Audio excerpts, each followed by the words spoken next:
agradecerte la invitación para participar en estas jornadas. Estoy encantado de poder estar esta mañana con vosotros, que lleváis una mañana bastante intensa, toda la mañana trabajando, creciendo, cosas, montando. Ahora solo falta la sesión de que venga aquí a hablaros a alguien sobre cuestiones y aspectos artísticos en torno a Gibran. También agradezco, aprovecho al profesor Francisco García, que fue el que me inició en este periplo, que me dijo: tú, sabes de las disciplinas, colega, ¿por qué no vas rastreando a ver qué puedes encontrar en vínculo a la historia del arte en torno a la ciencia? Cuando lo dijo en un primer momento, digo: mira, me acabas de dejar muerto, porque a ver por dónde tiro. ¿Qué tiro? ¿Por delante, tiro por atrás, tiro por arriba, tiro por abajo? Me pilló muy descolocado. Entonces digo: bueno, vamos a ver qué podemos hacer. Y al final, le tuve que decir, pues fíjate que es un tema más interesante y más apasionante de lo que parece. Realmente todos tenemos claro que hay una implicación artística en ciertos aspectos de la propia identidad de la Fran, eso está claro, se genera más reciente, pero lo que era interesante era llegar a verlo desde una perspectiva, con una perspectiva histórica más dilatada del tiempo, que eso es lo que queremos presentar esta mañana. Entonces iremos viendo esa visión en torno a cómo se ha visto y se ha tratado el azafrán y cómo ha servido el azafrán en estas últimas décadas y podemos decir en estos últimos siglos para identificar una identidad y una cultura visual completa. En torno a esos dos hilos conductores vamos a organizar esta presentación. Algunas de las imágenes que tenemos en torno al azafrán ya las podemos retrotraer al segundo milenio antes de Cristo. Tienen aquí unos ejemplos. Es interesante ver cómo se queda reflejado, porque si lo extrapolamos directamente hasta nuestro futuro, son como las imágenes que tenemos de hace 2 días de recolectoras de azafrán en el campo Micha. Sin embargo, estas son recolectoras del ámbito del marketing. La actividad es la misma, pero la importancia también lo es. El azafrán va a ser una planta, un elemento que coordine y que aglutine esos relativismos culturales en los aspectos concretos que unen esa identidad mediterránea e europea, por ejemplo. Pero aquí sí que nos fijamos directamente, aunque se ve de una manera un poco por la distancia, pero se lo voy a explicar yo. Lo que tienen aquí es el uso dado al azafrán durante la etapa medieval, que no tenemos que perder de vista que ya había una utilización durante una etapa propia de la antigüedad clásica, incluso antigüedad tardía, en la que el azafrán se utiliza como un elemento propio para la realización pictórica, como pigmento y también como elemento aglutinador para generar barnices, para generar otros materiales indispensables para el desempeño de la práctica artística. Fijaos si es importante, no solamente sirve para dar un color elemental, un amarillo azafranado, un color casi dorado, sino que también sirve para dar una pátina a los cuadros ya terminados o a las ilustraciones, como en este caso las miniaturas ya terminadas de los códices medievales, que a todos tantos nos suenan, para darle ese carácter de que sean imperecederos. En este caso, fijaos si es importante que la propia historiografía del arte ha llegado a designar a un maestro anónimo medieval, no sabemos su nombre, pero como maestro del azafrán, puesto que utiliza constantemente este pigmento y este material en sus creaciones. No es una cuestión más. Y no solamente eso, en este periodo, la etapa medieval, donde todavía no tenemos tratados de arte propiamente dichos, no hay una reflexión filosófica profunda en torno a la creación artística, sino que se viene vinculando más con una actividad artesanal propia de los grupos gremiales del medievo. Lo que sí que va a circular son muchos los recetarios, que es lo que es más importante. ¿Cómo hacer este pigmento? ¿Cómo hacer este otro? Esto me diferencia en mi competencia, porque teniendo unas recetas que me acerquen más a los pigmentos mucho más definidos, voy a ser más atractivo ante la competencia a la hora de realizar ciertas obras que me van a dar más prestigio a mí que a mis rivales. Pues en muchos de estos recetarios importantes, sobre todo un tratadito que se llama Manuscrito de Heraclio, que es muy curioso porque este manuscrito está escrito en verso, con la idea de como nosotros antiguamente aprendíamos muchas de las cosas, a través de una regla mnemotécnica, a través de rimas, ir aprendiendo las cosas. Pues a través de rimas encontramos muchas recetas en las que el azafrán es importante para generar pigmentación amarilla, para generar barnices, e incluso este Heraclio habla de una especie de mezcla concreta para generar un verde muy especial a través del azafrán. Eso ya tiene que ser más complejo.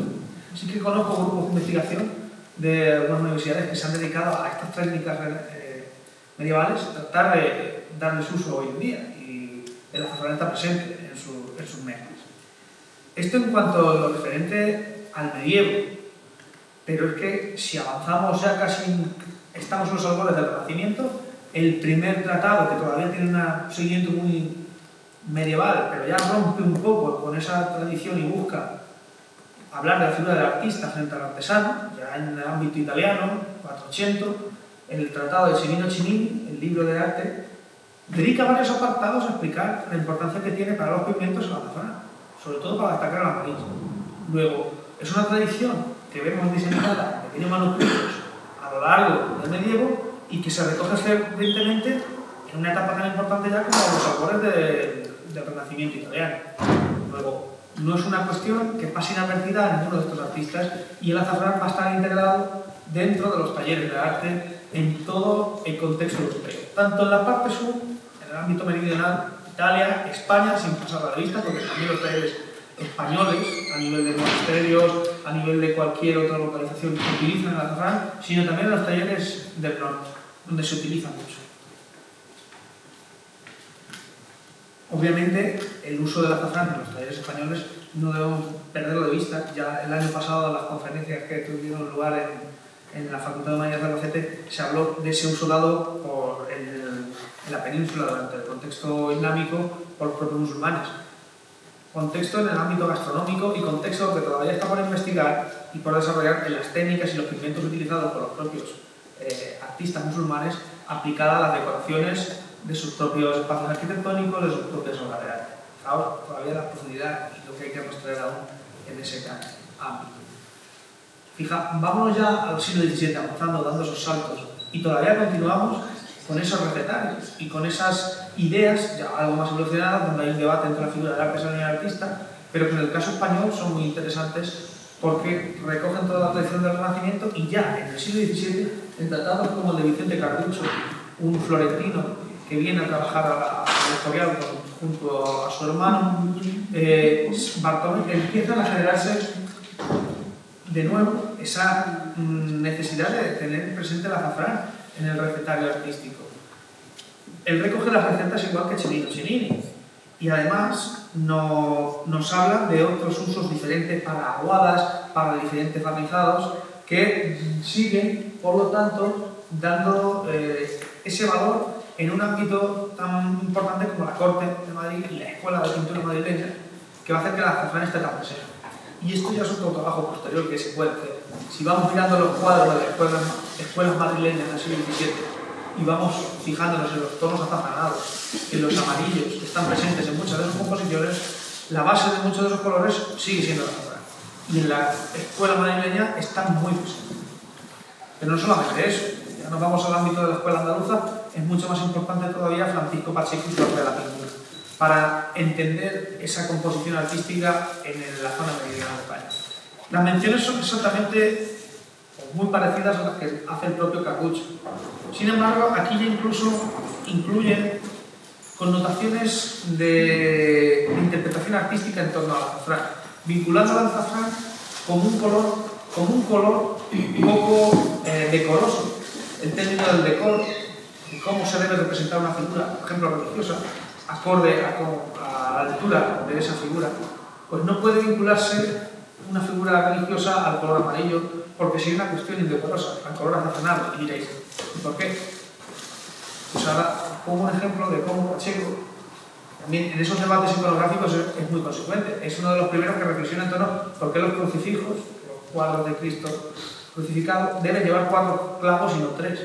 Un debate intelectual, teológico, y en ese mismo debate también incluye menciones a esa cuestión del azafranado. Habla sobre dentro del tratado una anécdota de que un pintor cordobés había realizado una imagen del Calvario en que aparecía a la Virgen con un mantón azafranado. Y eso era un verdadero despropósito. ¿Por qué el mantón azafranado? El color azafranado amarillo se relacionaba con las prostitutas. Pintar a la Virgen con un manto azafranado pues generaba una imagen muy decorosa.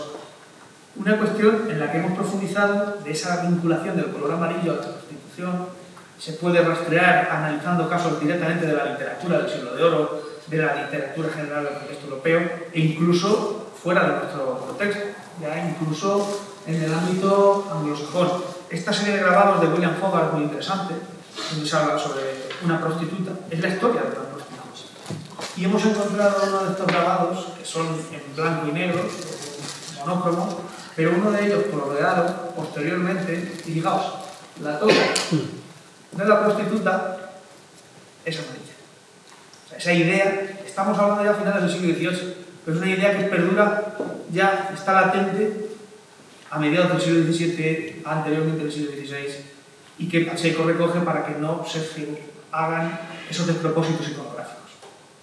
Es un solo ejemplo más de lo que ya tenemos que ir viendo, además de esa función artística, esa función cultural que tiene el color azafrán y el propio pigmento que genera.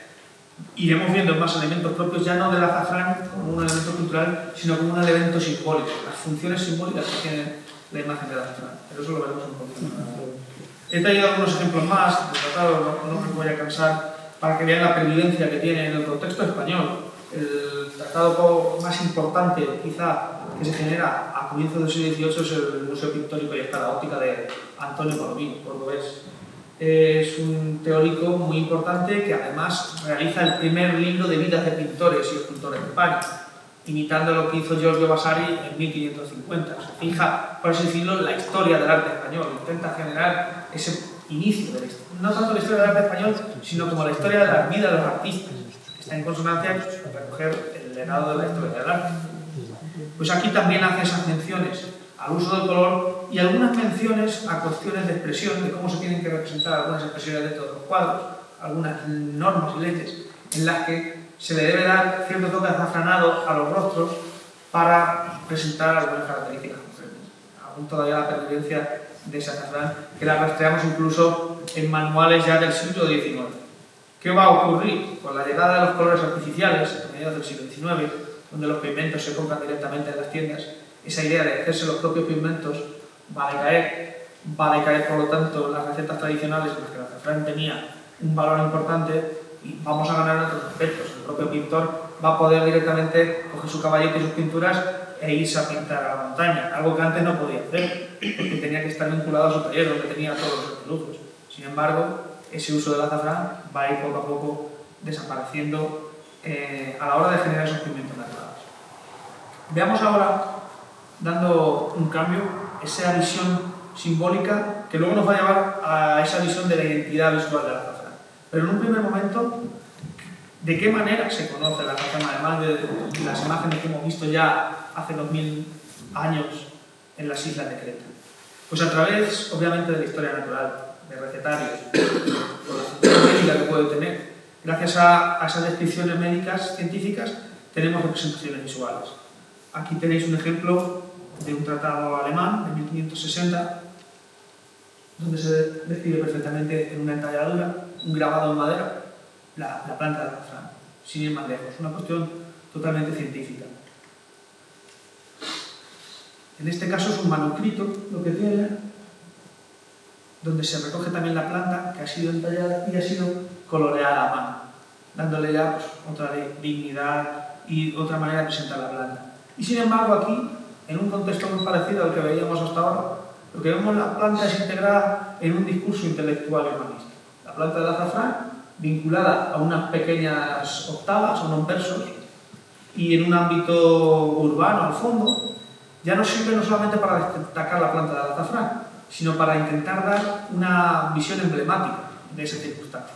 Se nos habla simbólicamente de esa función que tiene el azafrán, para, en este caso, representar los atributos y virtudes que este literato quiere para encomiar directamente a una serie de personas. Va a ser muy importante esa función simbólica que tiene el azafrán. Una simbología básica porque, si nos fijamos en la planta, esos tres estigmas. Esos tres estigmas, los tres estigmas se van a ocupar directamente con la Trinidad a nivel cristológico, Padre, Hijo y Espíritu Santo. Una interpretación. Pero es que además, vinculada a la imagen mariana, la flor del azafrán va a tener unas virtudes que van a alabar la figura de la Virgen. Entonces, encontrarnos en según qué contextos no va a significar que estamos directamente viendo una imagen del azafrán, sino que tiene un mensaje propio, simbólico. Eso lo vemos, es muy interesante, en el sepulcro de María de Castilla, en torno a 1446, en el monasterio de la Trinidad de Valencia. Es muy interesante porque si vemos el sepulcro... Ahí no lo vamos a enseñar. Sí, lo he vale. Dentro del blasón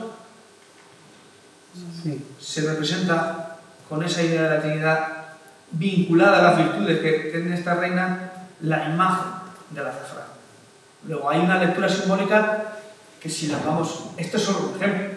Si nos fijamos con más detalle en otros enterramientos, en otros arcosolios de esta etapa bajo medieval, de mucha de la arquitectura que aparece y decoración del Renacimiento, podremos encontrar estas menciones, a veces en pinturas, a veces en esculturas, al azafrán con una vinculación obviamente simbólica. Pero es que su uso es recomendado en libros de emblemas, en libros que teorizan sobre ese uso simbólico en torno al azafrán. En este caso, en los emblemas morales de don Juan de Orozco, lo que se habla es de la función que tiene el azafrán también a nivel médico, para curar de vez en cuando alguna borrachera, lo vamos a decir en este plan, y para templar los humores. Esa idea de curar en torno a la embriaguez viene también como marcando la idea de la templanza, de marcar un poquito el equilibrio dentro de una relación o dentro de una manera de ser o de actuar de la persona a la que se vincula esta imagen. También es interesante porque, al igual que hemos visto en el sepulcro, es una manera de ennoblecer la propia figura, que aparezca la planta del azafrán. No lo vamos a ver solamente en esos elementos, sino en documentos tan curiosos como este, que es una carta de ejecutoría de hidalguía para obtener un título de nobleza. Fijaos, la letra capitular, en la letra mayúscula, está declarada con una planta del azafrán. Con esa idea de dignificar todavía más a esa persona que va a obtener ese título de hidalguía. Estas cartas son muy interesantes porque cuanto más ornamentadas están, valen más. Aparte de que el tema del documento es lo que permite a la familia que lo va a poseer adquirir ese grado de hidalguía, la propia decoración y ornamentación suma mucho más valor a ese documento. Y no solamente aquí, os lo decía antes, esa imagen de la Virgen, totalmente recubierta de elementos florales. No tenemos que verlo como Julián Gallego hablaba en su Visión y Símbolos de la pintura, un texto clásico ya de la pintura del siglo de oro, como un elemento ornamental de flores en torno a la imagen de la Virgen, sino que cada una de las flores tiene un valor simbólico.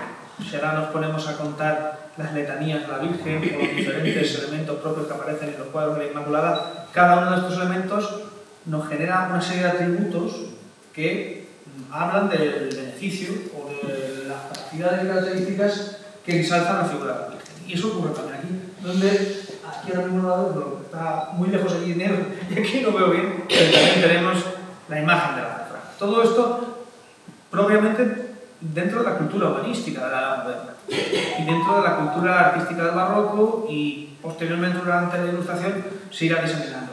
Pero sí que es interesante ver la presencia que tiene para construir esa imagen de poder, muchas veces, tanto poder eclesiástico como poder civil. Pasemos ya ahora un salto más grande a esa identidad en torno a la azafrán. Y les traigo un texto que sin ir más lejos recoge lo que podíamos haber visto antes en ese diccionario de ciencias naturales en torno al azafrán, que es este manual del azafrán y el añil, pero lo que me interesa es que ya se está consolidando, fijaos la fecha, en 1890, una imagen del azafrán de la Mancha. Porque lo que se habla es un cultivador manchego, un cultivador manchego de azafrán, reivindicando el papel del azafrán en un ámbito concreto y la imagen del azafrán como arquetipo y modelo de ese territorio, en este caso la Mancha. Ya en 1890 esa idea de reivindicar en el terreno una imagen concreta. Una imagen que va a tener muchísima aceptación en la cultura española, porque a través incluso de grabados, de litografías, como la de este caso de Manuel Alcázar, que es un artista albaceteño. En este caso lo que tenemos son una ejecutadora de azafrán, ya marcándonos una tipología y una iconografía que se va a repetir hasta mediados del siglo XX. Estas vestimentas, esta forma de actuar, esta forma de trabajar, va a generar una cultura visual propia e identitaria en el ámbito de la Mancha.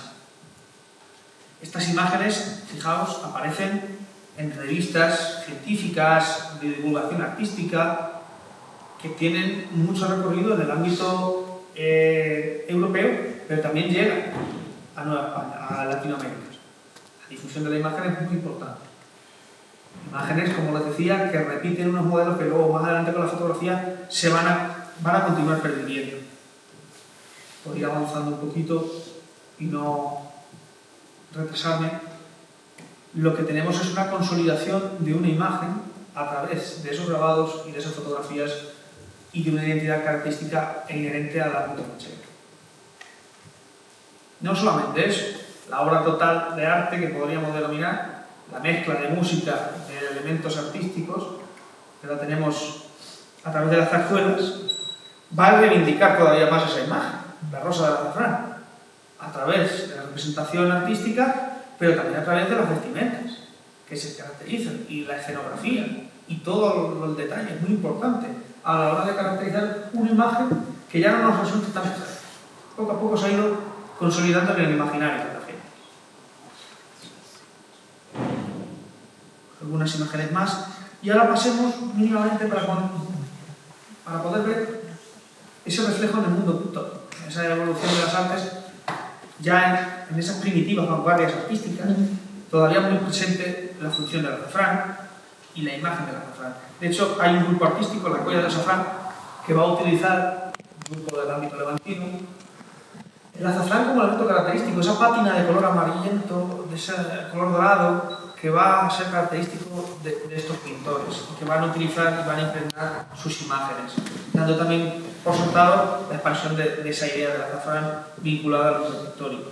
Pero también lo tenemos en ese costumbrismo que aparece en muchas de estas imágenes, todo lo que habéis estado realizando esta mañana, pero llevada a un ámbito mucho, recogiendo esa tradición a través de las imágenes pictóricas tradicionales en el ámbito manchego y en el ámbito también de Aragón, porque algunas escenas de este pintor en concreto es aragonés. Pero si os fijáis, lo que es la técnica, el funcionamiento es idéntico en un sitio y en otro. Y bueno, obviamente también dentro de nuestros pintores destacará Benjamín Palencia y esa identidad que va a marcar los campos manchegos, de qué manera, con ese color violáceo, reivindicando también esa presencia del azafrán en el campo manchego. Es otra manera de identificar el territorio y el paisaje con un elemento como es el azafrán. Esta imagen la recojo de la experiencia con las jornadas anteriores, pero también es importante. Me parece que son materiales que se pierden mucho de vista, la efímera, estos pequeños envoltorios, estas pequeñas publicidades o cajitas que se usan, muchas veces se tiran. Hay gente, gracias a Dios, en este museo comercial de Novelda, que recoge todos estos materiales y que gracias a ellos podemos tener una idea de esa cultura visual que no solamente se genera en este ámbito concreto, sino que se exporta a otros territorios y permite generar una imagen de cómo es la cultura hispana o española en otras latitudes. También es importante. Y donde el azafrán es tremendamente relevante. Y ya para ir terminando, no quiero agobiarles, no podemos perder esa parte simbólica que ha aparecido en la heráldica de muchos de nuestros municipios albacetenses. Fijaos, aquí hay unos ejemplos, pero los escudos de Aratoz, Alborea, Albatana, Barrás, Montaltos, todos han incluido el elemento, no lo han hecho ellos, como propio. Mucho de esta heráldica se ha concertado en su momento con la Real Academia de la Historia a comienzos del siglo XX y basándose en elementos y fuentes históricas se ha configurado su propia heráldica. Luis Guillermo García Sauco Beléndez, de hecho, ha estudiado todos estos escudos y muchos de ellos están refutados además, como digo, por la propia Real Academia, y ellos, el azafrán, no solamente es un elemento que funciona de nuevo como manera alegórica, sino que es parte propia de esa identidad de su municipio. De nuevo, asentando la imagen del azafrán como un elemento propio de esta parte de Albacete, de la Mancha. Y ya para terminar, ahora sí que sí, ya no es mentira, algo que generó mucho impacto el año pasado a nivel de cultura visual, en uno de los eventos tan propios visuales como es la red social Instagram, que es simplemente recepción de imágenes, donde el texto se subordina a lo visual, mínimamente. Es más importante la imagen que para discutir ya tenemos Twitter y para las imágenes tenemos Instagram. El impacto que generó esta imagen a nivel de retweets, de comentarios, de noticias en prensa. Me acuerdo a Cantizano en su programa de Onda Cero entrevistando a esta señora. Perfectamente nos llama muchísimo la atención como una actividad, lo que habéis estado haciendo también, mandar cosas, todavía llama la atención y genera identidad de tradición, identidad de cultura propia e inherente al ámbito manchego y a otros lugares cercanos. En definitiva, este es el recorrido, breve, intenso, son muchos siglos, son muchas particularidades, son muchas las perspectivas que se pueden dar, pero que nos hace ver que lo que en un primer momento a mí me daba miedo, porque digo, a ver de qué manera le meto mano yo a la Azafrán y al arte, es bastante plausible y todavía se puede profundizar mucho más en ello. Entonces, les invito a que ahora miren con otros ojos todas las imágenes, se fijen en algunos detalles publicitarios en torno a Azafrán, se fijen en torno a algunas obras que habían pasado desapercibidas, en algunos elementos literarios que lean y se hagan esas menciones a la Azafrán, porque nos hablan de una identidad que se cuela pues, en las producciones humanísticas. Entonces, espero que les haya servido esta ponencia para eso mismo, para que puedan ver con otros ojos lo que la Azafrán como elemento propio de nuestra cultura ha tenido como reflejo artístico en nuestra sociedad española. Y nada, muchísimas gracias por la invitación. No sé si tienen alguna pregunta. Sí, cualquier cosa, cualquier pregunta, comentario que tengáis, pues decirte que David, el responsable estuvo aquí ayer. Fíjate. Estuvo aquí, pero al contrario, está muy bien porque tú das una visión y él dio otro enfoque y ya ellos pueden elegir uno u otro o hacerse ellos mismos su propio enfoque, que es interesante. Pero has dado una visión y el seguimos con sus cajas, las presentó, la presentación, claro que es un recorrido muy interesante su presentación. Y María es productora de Azafrán, está escrita la de hoy, y la Solana, y entonces está su hija, María Santos, que es la madre y la abuela. Sí. Y de hecho, en Radio Nacional Española sacaron, el lunes fue, el lunes fue en Radio Nacional España. El lunes salió hablando de la Nacional de España la madre y la hija. Es importante que se vea una actividad que puede ser tradicional. No vamos a ver a gente entrevistando recogiendo aceituna, porque fíjate, se recoge aceituna todos los años, yo recojo aceituna y no me da de... Pero sin embargo, el azafrán pues tiene ese matiz romántico que todavía llama la atención y hace que se preocupen los medios. Cuando se preocupan es porque interesa. Quería hacer una pregunta. Sí. Como tratas el tema del arte y la cultura, quería saber si dentro de esas investigaciones que vas haciendo se recoge algo de algunas danzas, algunas cosas que tengan que ver más con el arte del uso del azafrán, porque sea una fiesta por la cosecha, si eso se ha visto, si se sabe algo. Ese aspecto más de folclore, sí. De ahí quizá el que mejor te puede responder es Miguel Lucas, que ha estudiado a nivel de antropología los aspectos vinculables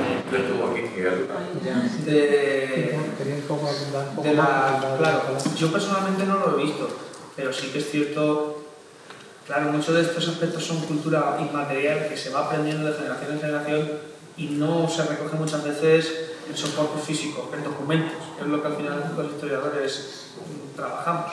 Sí que es cierto que quedan registros gráficos o registros audiovisuales donde se puede ir recreando este tipo de danzas, de cantos, en torno a la recogida del azafrán, más que la recogida, la fiesta que se genera al finalizar. Que la gente canta esta jota, ese tradicional mondado y está cantando. Es decir, de hecho, recuerda que ayer nos habló de recorrido norte-sur e incluso relacionó las expresiones de música y de canciones en el sentido de están manteniendo. Recuerda que habló de canciones que estaban en Pirineos o en Perillo y encontrado por la Mancha, ¿no? Sí, que se ve recuperado. Pero eso es la evolución oral. Sí, es a nivel documental yo no he encontrado, claro, tampoco me dedico específicamente a esta línea de trabajo. Por ahora. Pero bueno, desde luego habría que profundizar y igual que en su momento dije que iba a ser complicado, encontrar a lo mejor alguna línea que nos hable cómo preparar una celebración en torno a Fernán no sería descabellado. No te puedo responder más porque no lo he encontrado, pero que exista, seguramente existe. Y preguntaba más porque como ayer se tocó el tema y hoy viene a colación el arte y la cultura desde el orden visual, y pues a lo mejor hay algo que a lo mejor todavía no está plasmado o está investigándose un poco por saber o que nosotros mismos Investigado como tal, buscar sobre la luz de... claro, se puede a través de los trabajos sobre todo de antropología cultural y de temas de folclore. No sé si se han recogido en la Biblioteca Nacional o en registros de grabación, porque ahora están trabajando el tema de grabar todos los cantos y recopilarlos en una base de datos. No sé si en una de estas bases de datos de cantos tradicionales españoles ya podemos encontrar algunas de estas jotas o podemos encontrar algunas de estas... Hay un documento que a lo mejor más adelante veamos, hay un documento en la Filmoteca Nacional del año que se grabó en La Roda, el año 23 o los años 30, por ahí en blanco y negro, que no tiene sonido, pero sí se ve la imagen de la gente que va a la monta y tal. Eso digamos que es una de las primeras imágenes, así que se mantiene. Lo que pasa es que la emisión de ese artículo, de ese pequeño film, necesita una serie de autorizaciones y tal, pero existe. Si os dais cuenta, realmente insistimos en lo que yo creo que hemos oído totalmente el primer día, lo que hemos hablado, que por el primer día que pensé fue hace una semana, pero lo que fue ayer. En fin, que realmente el azafrán es una historia que estamos construyendo. Paco ayer un poco habló, pero no solamente historia desde el punto de vista histórico, sino desde el punto de vista de todos los matices. Claro. Sí. Estamos trabajando y lo hemos puesto a trabajar en todos los matices. Entonces, bueno, pues vamos a ir avanzando Y en este y caso precisamente es picaros la curiosidad, que investiguéis, que veáis, y eso que pretendemos fundamentalmente. O sea, y ojalá dentro de poco, en unos años haya una línea de trabajo no solamente en historia, sino en antropología, etnografía, y que nos permitan tener, igual que el año que viene, queremos sacar un libro de historia de la azafrán debido a las 3 jornadas que se han desarrollado, que va a ser el primer libro con un soporte científico, en el cual participará él, porque se participó el año pasado en la jornada de historia. Pues seguramente se irán tomando otros aspectos y habrá una documentación de referencia. Lo que encontramos ahora es muchas cosas, pero desordenadas y deshilachadas. Y lo que queremos darle de la DEO es una forma, una estructura, y que por lo menos sepamos dónde estamos. Lo que planteó ayer, por ejemplo, Alonso Verde, ¿no? De tener una base de datos que han creado en el Instituto de Estudios Albacetenses, de crear una base de datos para recopilar pues, información sobre el mundo de la azafrán. Los pueden meter información y tal, para que no se vayan perdiendo. Eso es fundamental. Claro. El elemento de lo de los folclores es que como no se empieza ya a trabajar, ya se ha perdido muchísimo. Hay mucha gente que sabía cantos que se han perdido y sabía danzas que se han perdido y no se van a poder encontrar. Y cuanto más pasa el tiempo y no se recopilen, más difícil. Y cuando digo gente son nuestros ancianos. Sí, claro. Nuestros mayores que son los que guardan esa memoria visual y auditiva de todo lo que vieron, de todo lo que hacían. Como no se generan entrevistas, al caso que yo voy a proponer, a lo mejor Miguel Luna, en sus trabajos de antropología y en sus entrevistas, puede tener algunos cantos recogidos. También sería un lugar donde mirar, si te interesa el tema. Pero conforme va avanzando el tiempo, estamos perdiendo documentación. Fijaos que también el tema gastronómico, Antonio también lo citó ayer, se están perdiendo platos. O sea, cultura de todos los puntos de vista. No solamente un baile, una canción, un texto, pero que hay cultura gastronómica que se está perdiendo, porque está en el conocimiento de los mayores mueren, Claro. y si nadie lo recupera, nadie se queda con la copla, porque La traza. España se queda con la copla. La traza no queda. Claro, efectivamente, se pierde. Y tal vez por eso nadie ha dado valor. Nadie ha pensado, joder, que esto tiene valor, vamos a conocer